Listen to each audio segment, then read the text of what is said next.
उनसे मिलता जुलता ही आपको आएगा। 22 फेब को वही स्पोर्ट्स क्लब के रिलेटेड ही एग्जाम में लेटर आई थी। So welcome to day 1 of IELTS writing task series. In this video हम डिस्कस करने वाले हैं जनरल ट्रेनिंग का राइटिंग टास्क 1 एंड आने वाली वीडियोस में एकेडमिक के राइटिंग टास्क 1 भी डिस्कस होंगे।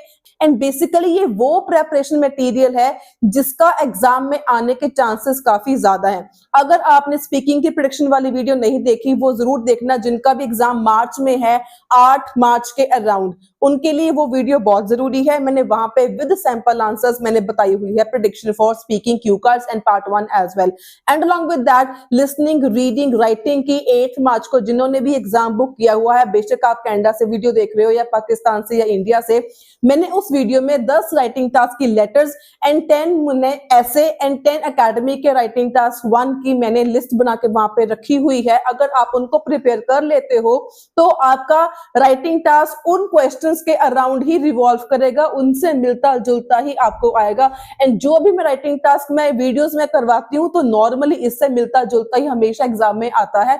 लास्ट टाइम भी 22 फेब को एग्जाम हुआ था, मैंने राइटिंग टास्क 1 की वीडियो डाली थी स्पोर्ट्स क्लब वाली लेटर, एंड एग्जाम में 22 फेब को वही स्पोर्ट्स क्लब के रिलेटेड ही एग्जाम में लेटर आई थी। सो अगर आपने भी एग्जाम को फिल किया हुआ है मार्च में तो मेक श्योर मेरी इन वीडियोस को जरूर फॉलो करना। And also I am providing free crash course, इसकी बात करेंगे वीडियो के थोड़े से बाद में जाके। स्टार्ट करते हैं जनरल ट्रेनिंग का राइटिंग टास्क 1। इस वीडियो में we going to discuss informal letter जो बहुत ही ज्यादा इंपॉर्टेंट है from exam point of view. Basically आपने इसमें 7+ बैंड्स को अचीव कैसे करना है, हर एक चीज आपको डिस्कस करवाऊंगी विद आईडीपीज इंस्ट्रक्शंस, विद आईडीपीज के प्रूफ के साथ में आपको दिखाऊंगी कि आईडीपी ने क्या बोला है, आपने क्या लिखना है और कैसे लिखना है, एंड आप लोग क्या गड़बड़ यहाँ पे करते हो कि आपके बैंड नहीं आते। इवन इफ अगर आप पहली बार एग्जाम देना है, आपको कोई आइडिया नहीं है राइटिंग टास्क 1 को लिखना कैसे, this is from basic to advance level. पूरा सैंपल आपके साथ डिस्कस किया जाएगा, हर एक चीज जो इंपॉर्टेंट आपके साथ डिस्कस करी जाएगी। First of all let's look at the question. हमारे पास क्वेश्चन क्या है? Question is write to a friend. जब भी आपने फ्रेंड को लिखनी होती है या रिलेटिव को लिखनी होती है, that comes under the category of informal letter. About a job opportunity, मतलब आपने फ्रेंड को लेटर लिखनी है एक जॉब अपॉर्चुनिटी के रिगार्डिंग, ये आपकी लेटर है। So write a letter to your friend about a job opportunity you came across that they might find interesting. आपको एक जॉब की अपॉर्चुनिटी दिखाई दी थी, उसके बारे में आपका फ्रेंड शायद इंटरेस्टेड हो सकता है, इसलिए आपने अपने फ्रेंड को लिखनी है लेटर। एंड आपने अपनी लेटर में कौन कौन से पॉइंट्स को इंक्लूड करना है? Give some details of your job, explain how you came across the job opportunity, and explain why you feel the job would be suitable for your friend. Before you start to write your writing task 1, मैं suggest करूंगी जिनका भी minimum target 7 band है ना, I am speaking out of my experience as I have been teaching since last 7 to 10 years and also मैंने खुद भी exam दे रखा है, तो मुझे पता है कि अगर आप प्लानिंग करते हो, एंड अगर आप ये 4 स्टेप्स को फॉलो करते हो, मैं गारंटी के साथ बोलती हूँ आपके कम से कम 7 बैंड जरूर आएंगे। एंड ये 4 स्टेप्स कौन से हैं? सबसे पहले you have to understand the question very very clearly, and इसके लिए आपको टास्क अचीवमेंट में एंड टास्क रेलेवेंसी में आउट ऑफ 9 आपको स्कोर किया जाता है। इसके बाद हमेशा आपने प्लानिंग करनी है। 6 बैंड में एंड 7 बैंड वालों में सिर्फ इतना ही फर्क होता है, 6 बैंड वाले प्लानिंग नहीं करते, 7 बैंड वाले प्लानिंग करके चलते हैं। अब मोर ओवर प्लानिंग स्टेज आपके लिए और ज्यादा इंपॉर्टेंट हो गई है। Basically students giving exam in India, Indian students के लिए प्लानिंग चीज और ज्यादा इंपॉर्टेंट हो गई है। क्यों? क्योंकि अब से आपको पता है जो एग्जाम है वो आपको पेन से लिखना पड़ेगा, तो आपके पास इरेज करने का मौका नहीं है, कटिंग होने के चांसेस ज्यादा हैं, मेसअप होने के चांसेस ज्यादा हैं। सो इफ यू वांट कि आपका मिनिमम 7 स्कोर आए तो प्लान आपने जरूर करना है ताकि आपको मिस्टेक्स की गुंजाइश ना हो। आप किस कंट्री से मेरी वीडियो को देख रहे हो मुझे कॉमेंट सेक्शन में जरूर बताना। प्लानिंग के बाद आपने राइट करना है, you have to write your letter, and उसके बाद एंडिंग में आता है रिव्यू। आपने लेटर को रिव्यू जरूर करना है। अगर आपकी कोई मिस्टेक्स निकलती हैं तो आपने उस मिस्टेक्स को स्पॉट आउट जरूर करना है। तो आईडीपी सबसे पहले क्या कहता है कि आपने क्लियरली स्टेट करना है purpose of writing your letter. इसके भी आपको बैंड मिलते हैं। अगर आपने 7 स्कोर करना है या 7+ स्कोर करना है, आपका पर्पस ऑफ राइटिंग क्लियर होना चाहिए, which comes under the paragraph of introduction. अब हमारा यहाँ पे क्या था, you have to inform your friend about job opportunity जो उसको सूट कर सकती है। ये हमारी अब आ रही है प्लानिंग की स्टेज। आपने प्लानिंग किस तरीके से करनी है? प्लानिंग मतलब आपने हर एक वो चीज ऐड करनी है जो क्वेश्चन में आपसे कही गई है to add in your letter. Purpose जब तक आप नहीं बताओगे लेटर को, आप शुरुआत ही कैसे करोगे? So this is the very important thing. According to the IDP हमने चलना है। सो आईडीपी का पहला था stating the purpose of writing your letter is very very very important. आपके सामने साथ में स्क्रीनशॉट्स भी शो हो रहे होंगे। These are screenshots from official IDP की वेबसाइट। अगर आपको इसमें फिर भी ट्रस्ट इश्यूज हैं, then you can yourself search from the IDP's official website. अब उसके बाद हमारा फर्स्ट क्वेश्चन क्या था? Give some details of the job. Job की डिटेल्स आपने देनी है। इसमें आप पॉइंट्स बना सकते हो कि जॉब की पोजीशन क्या उसको मिली, लोकेशन कहाँ पे है जॉब की, उसमें जॉब की रिस्पॉन्सिबिलिटीज क्या होंगी, उसको जॉब में बेनिफिट्स क्या मिलेंगे। तो पोजीशन मैंने इसका आइडिया बना दिया, मार्केटिंग का manager, location in Bangalore, responsibilities team को लीड करना एंड सोशल मीडिया प्रमोशंस करना। बेनिफिट्स क्या है? ऑब्वियसली गुड सैलरी हो सकती है, फ्लेक्सिबल टाइमिंग्स हो सकते हैं एंड एडिशनल पर्क्स हो सकते हैं। इसको हम बोलते हैं प्लानिंग। अगर आप प्लानिंग पर 5 मिनट स्पेंड कर लोगे, उसके बाद लिखने में आपको हार्डली लगेंगे 10 to 12 मिनट्स एंड आपका माइंड क्लियर होगा। आपको आइडियाज पता होंगे आपने क्या लिखना है, कहां पर लिखना है, कैसे लिखना है। लिखने में आपको कोई परेशानी नहीं आएगी। मेरा एक स्टूडेंट है, उसने एक लेटर लिखी थी तो बिल्कुल ही आउट ऑफ ट्रैक थी बिकॉज उनकी प्लानिंग नहीं हुई थी। 2 स्टूडेंट्स के साथ रिसेंटली ऐसा हुआ, मैं आपको वो भी स्क्रीनशॉट शेयर कर दूंगी। उसके बाद जब मैंने प्लानिंग का इंपॉर्टेंस बताया, प्लानिंग करना सिखाया, उसके बाद वाली letter it was around 7+ band. तो इसीलिए बोलती हूँ बार बार प्लानिंग करना आपके लिए बहुत ज्यादा जरूरी है। कनाडा में अभी पेन वाला कोई रूल नहीं है। कनाडा में जो स्टूडेंट्स एग्जाम दे रहे हैं या पाकिस्तान में दे रहे हैं उनको पेंसिल से ही करना है। पेन वाला रूल सिर्फ अभी इंडिया में ही हुआ है। एंड आज से 1 मार्च से जो आइल्स की फीस है वो भी बढ़ के 18,000 हो गई है। जो भी एग्जाम आज के बाद फिल करेंगे उनको 17,000 के बजाय 8,000 पे करना पड़ेगा। इसके लिए बाद है explain how you came across the job. आप इस जॉब को आपको कैसे पता चला? आपको कब पता चला? जब आप ब्राउज कर रहे थे लिंक्डइन पर।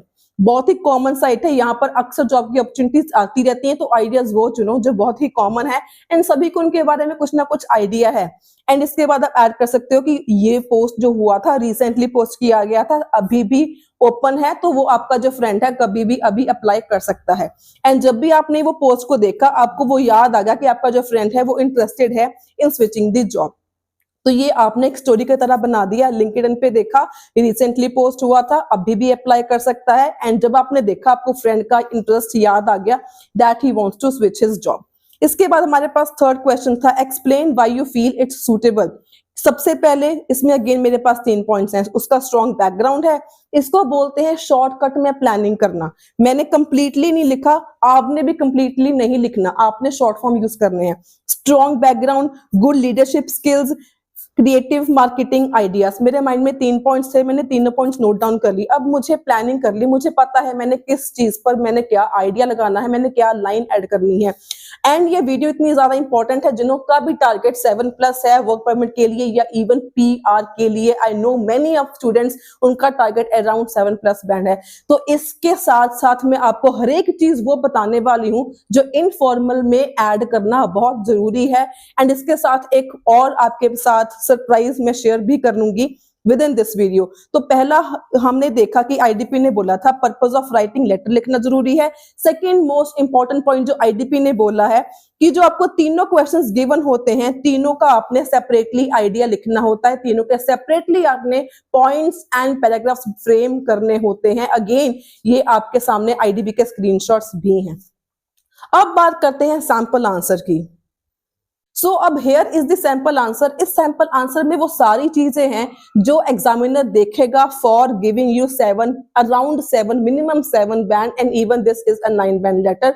ये इतने इजी वे से मैंने सैंपल बनाया है कि इसको कोई भी इजीली कर सकता है। सो हमने अगर फ्रेंड को लिख रहे हो तो हमने स्टार्ट कहां से किया, डियर सैम, उसके बाद कॉमा। जो भी मैं छोटी से छोटी बातें बताऊंगी, हर एक चीज आपके लिए लिखना, ऐड करना बहुत ही ज्यादा जरूरी है।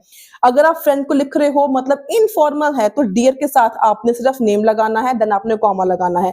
अगर आप छोटी छोटी चीजों को भी ऐड करते हो तब भी आपके नियरली 6 बैंड आ जाते हैं। इवन अगर आपका टारगेट अराउंड 4 या 5 है तब भी आप इस वीडियो को फॉलो करके you can score your target band in writing task. And सबसे पहले एक और इंपॉर्टेंट बात आपके सामने देखो, मैंने शुरू कैसे किया हुआ है। मैंने डियर सैम के नीचे आई, नेक्स्ट इंट्रो होगी, BP1 हो गया, BP2 हो गया, BP3 हो गया एंड हमारी उसके बाद क्लोजिंग होगी। अगर आपने नोट किया हो मैंने सारी चीजें एक ही साइड पे लिखी हुई हैं, मतलब आपने को मार्जिन गिवन होगा पेपर में जो आपको मिलता है शीट, आपने मार्जिन के साथ साथ ही शुरू करना है। बिल्कुल भी आपने कहीं पर भी स्टार्टिंग के पहले कोई भी गैप, कहीं पर भी कोई भी गैप आपने नहीं छोड़ना। जैसे आप देख पा रहे हो, डी के साथ मैंने कोई गैप नहीं छोड़ा, आई के पहले मैंने कोई गैप नहीं छोड़ा, इट्स के पहले मैंने कोई गैप नहीं छोड़ा। तो आपने कोई गैप नहीं छोड़ना, मार्जिन के साथ ही साथ आपने लिखना है। डियर सैम लिखने के बाद आपने एक लाइन को छोड़ना है। देन आपका आ जाता है इंट्रोडक्शन वाला पैराग्राफ। इंट्रो हमने क्या प्लान किया था कि purpose of writing your letter आपका क्लियर होना चाहिए। इससे पहले अगर आप अपने फ्रेंड को, रिलेटिव्स को लेटर लिखते हो तो पहली बात आप क्या पूछते हो कि क्या हाल चाल है, तो आपने इसी तरीके से लेटर में भी ऐड करना है, I hope you are doing well. अब मैंने जो रेड में मार्क किया है, जो मैंने ब्लैक में मार्क किया है, जो मैंने ब्लू में मार्क किया है, ये कुछ चीजें हैं जो इनफॉर्मल के लिए इंपॉर्टेंट है। क्या है, कैसे हैं, सैंपल को डिस्कस करने के बाद मैं आपको साथ साथ में समझाऊंगी। So I hope you are doing well, इसको बोलते हैं इंट्रो। आपने हाय हेलो कर दिया अपने फ्रेंड को। इसके बाद आता है purpose of writing your letter, जो आईडीपी ने कहा था you must include for at least 7 band. I am writing to you, I am writing, आप क्यों लिख रहे हो, ये फ्रेज ऐड करना जरूरी है। I am writing to tell you about a fantastic job opportunity that I recently came across. Comma डालना जरूरी है, विच के पहले कोई भी आप यहाँ पे अगर कनेक्टर यूज करते हो इसके पहले कॉमा डालना जरूरी है। ये चीजें उनके लिए इंपॉर्टेंट है जिनका टारगेट मिनिमम 7 बैंड है।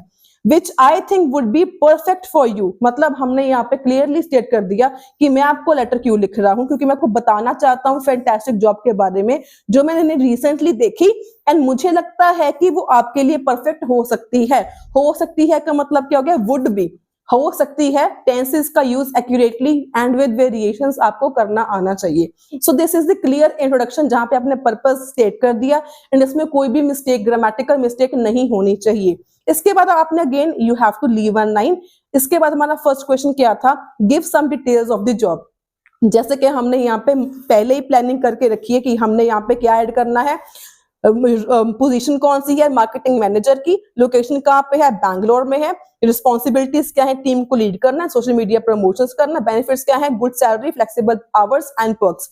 इसको ही आपने यूज करके लाइंस बना देनी है, कुछ नहीं करना आपने। ये फायदा होता है प्लानिंग करने का। कैसे, it's a marketing manager post. अब यहाँ पे मार्केटिंग का एम कैपिटल है, मैनेजर का एम बड़ा है, क्योंकि ये पोस्ट का नाम है। जहां पर भी नाउन्स हैं, नेम्स हैं, तो कोशिश करो वहां पे try to use capital letter, start that word with the capital letter, ताकि इससे आपके 7 बैंड के लिए और आपको बूस्ट मिल सके।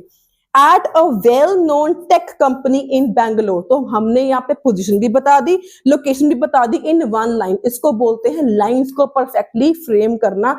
आपने 1-2 शॉर्ट सेंटेंसेस नहीं बनाने होते। In fact try to combine 2 ideas to make it a complex sentence. ठीक है जी, it's a marketing manager position at a well known tech company in Bangalore. इसके बाद हमने क्या किया था, रोल क्या है, द रोल इन्वॉल्व्स, इसमें रोल्स आपको ड्यूटीज क्या होंगी, leading a small team, developing promotional strategies and handling social media campaigns। जो हमने प्लानिंग में किया था सिर्फ वो ही, the role involves मैंने सिर्फ ऐड कर दिया। इसके बाद जो 3 मैंने पॉइंट्स मेंशन करे थे, मैंने वही 3 पॉइंट्स इसमें ऐड कर दिए। एंड यहाँ पे एंड के पहले भी मैंने यूज किया हुआ है कॉमा, जो कि लगाना जरूरी है अगर आपका टारगेट 7 है तो। सो सैलरी की बात करी थी, the salary package is also competitive with flexible working hours and great perks। मैंने यहाँ पे and great perks मैंने यहाँ पे साथ में ही ऐड कर दिया। एंड यहाँ पे and के पहले अगेन कॉमा डालना जरूरी है। तो मैंने 3-4 पॉइंट्स लिखे, मैंने कितने सिंपल वे से, कितने इजी मैनर से मैंने बस पॉइंट्स को इन पैराग्राफ, इन 2-3 सेंटेंसेस को मैंने फ्रेम करके आपके सामने लिख दिया। कितना इजी हो जाता है आफ्टर प्लानिंग आपके सामने है। इसके बाद नेक्स्ट हमारा पॉइंट था, explain how you came across this job. आपको इस जॉब के बारे में कैसे कैसे पता चला? जैसे हमने प्लानिंग करी हुई थी, ब्राउजिंग किया किस चीज को, लिंक्डइन को, रिसेंटली पोस्ट हुई थी, अभी भी ओपन है, आपको फ्रेंड की याद आ गई कि उसने अपनी जॉब को स्विच करना है। इसी चीज को अगेन आपने लाइंस की फॉर्मेशंस बना के लिख देना है। कैसे? I found this job while browsing LinkedIn last night, की लास्ट नाइट में ब्राउजिंग कर रहा था लिंक्डइन को, तो वहां पे मुझे ये दिखा। There's still some time to apply since they posted this vacancy just a few days ago. That means अभी भी टाइम है, आपका फ्रेंड जो है अप्लाई कर सकता है, क्योंकि अभी वो पोस्ट रिसेंटली कुछ दिन पहले ही पोस्ट हुई थी। I immediately thought of you, मुझे अपने फ्रेंड की याद आ गई, as you wanted to switch to a more dynamic role in a bigger company. तो usage of good vocabulary words and co-location plays very important role in getting you minimum band 7. यहाँ पे मैंने लिखा browsing LinkedIn which is a co-location. Co-location means दो words, दो normally naturally एक दूसरे के साथ मिल जाते हैं। यहाँ पे लिखा है dynamic role, bigger company, so these are co-locations. Immediately thought, simple I thought of you की बजाय I immediately thought of you. एक तो ये impressive बन जाता है, एक तो इसमें co-locations ऐड हो जाती हैं, एक तो इसकी रिक्वायरमेंट पूरी हो जाती है। ये चीजों को अगर आप ऐड करते हो, usage of good vocabulary words and co-locations, आपको 7+ लेने से कोई नहीं रोक पाएगा।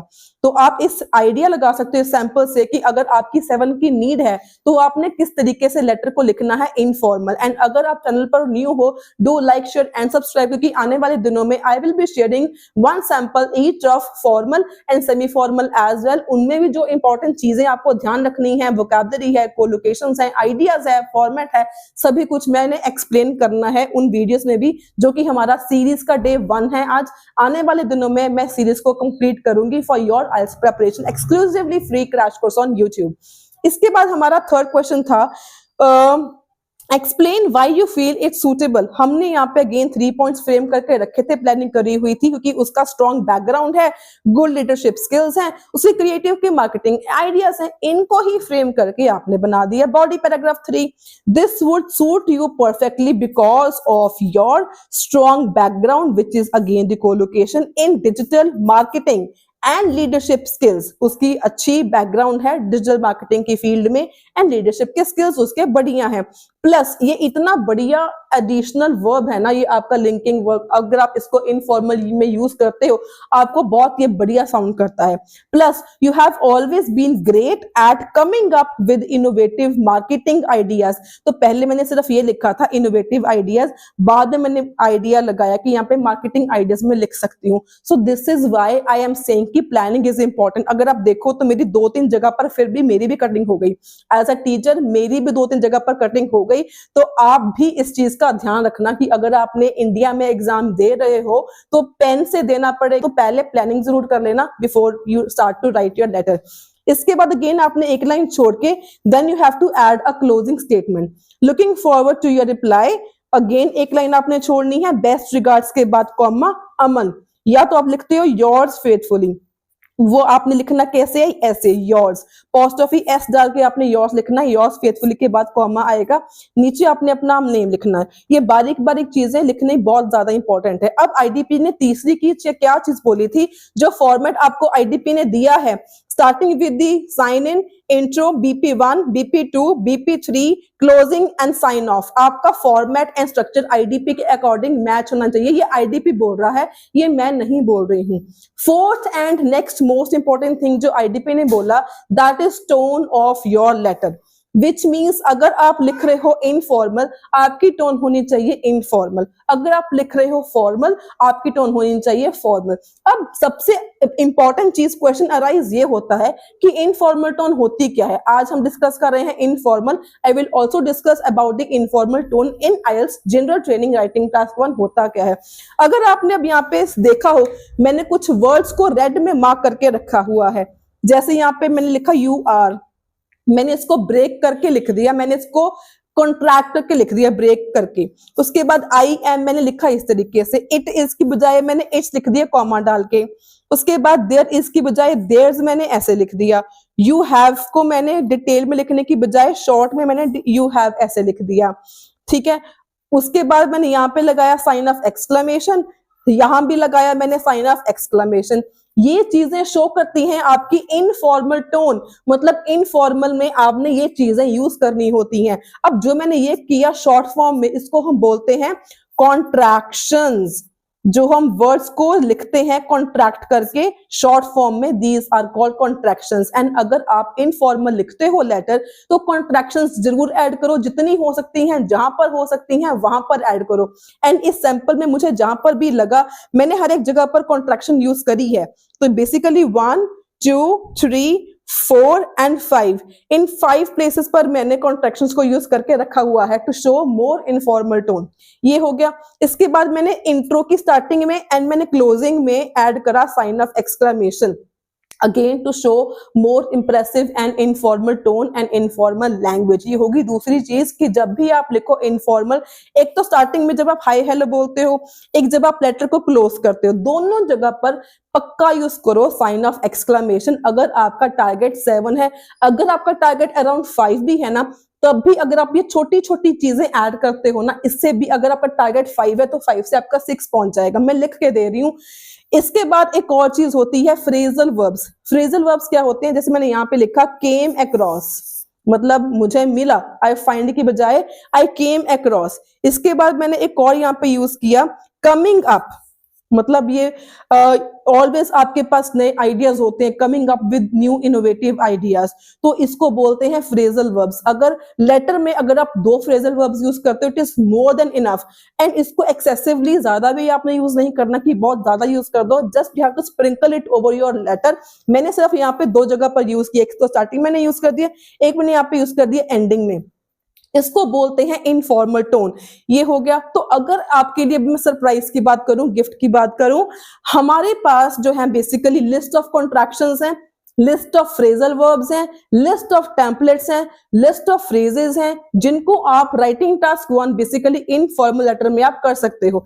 Also I am giving away the free crash course. Free crash course में बेसिकली हम क्या प्रोवाइड कर रहे हैं, playlist of all the 4 modules, writing task 1, writing task 2, reading, listening, speaking 1, 2 and 3। सभी की आपको प्लेलिस्ट की वीडियोस मिलेंगी, मेरी यूट्यूब पर हैं, but that are unlisted, those are paid. But कुछ टाइम के लिए मैंने इस चीजों को फ्री किया हुआ है। एंड अगर आप उन प्लेलिस्ट को देख लेते हो, हर एक में हार्डली 8 से 10 वीडियोस हैं ओनली सिलेक्ट करी हुई हैं, जहां पर सैंपल्स को डिस्कस करा हुआ है, रीडिंग लिसनिंग में कैम्ब्रिज के बुक को, कैम्ब्रिज के टेस्ट को डिटेल में डिस्कस किया हुआ है। अगर आप इन वीडियोस को देख लेते हो तो आपके पे घर बैठे बैठे आपकी आईएलटीएस की प्रिपरेशन हो जाएगी, चाहे आप एकेडमिक हो चाहे आप जनरल ट्रेनिंग हो। तो फ्री क्रैश कोर्स को परचेज करने के लिए you need to just like my channel, share my video, subscribe to my channel and let me know on my WhatsApp number. आज साथ में मेंशन कर देना एकेडमिक और जनरल ट्रेनिंग, तो आपको फ्री क्रैश कोर्स की जो प्लेलिस्ट है वो आपको मिल जाएंगी। प्लस जो मैंने अभी बात करी कॉन्ट्रैक्शंस की, राइटिंग टास्क 1, इनफॉर्मल लेटर की, टेम्पलेट्स की एंड फ्रेजेस की पीडीएफ, वो भी आपको साथ ही में आपको प्रोवाइड कर दी जाएगी on WhatsApp. So for this you just have to like, share and subscribe my channel. इसमें आपका ही बेनिफिट होगा क्योंकि मैं एक वीडियो रोज लेके आती हूँ। अभी इसके पहले मैंने 4 वीडियोस बनाई थी रीडिंग के ऊपर, जिन्हों का भी टारगेट मिनिमम 7 है for academic and for general training. वो वीडियोस देख लो। अगर आपने एग्जाम को बुक किया हुआ है मार्च में या अप्रैल में भी प्लानिंग कर रहे हो, वो वीडियोस आपके लिए इतनी ज्यादा बेनिफिशियल है ना। अगर आप एक मेरी वीडियो देख लोगे, आई गारंटी आप मेरी सारी वीडियोस देखोगे। हमेशा मेरी वीडियोस में कुछ ना कुछ नया सीखने के लिए होता है।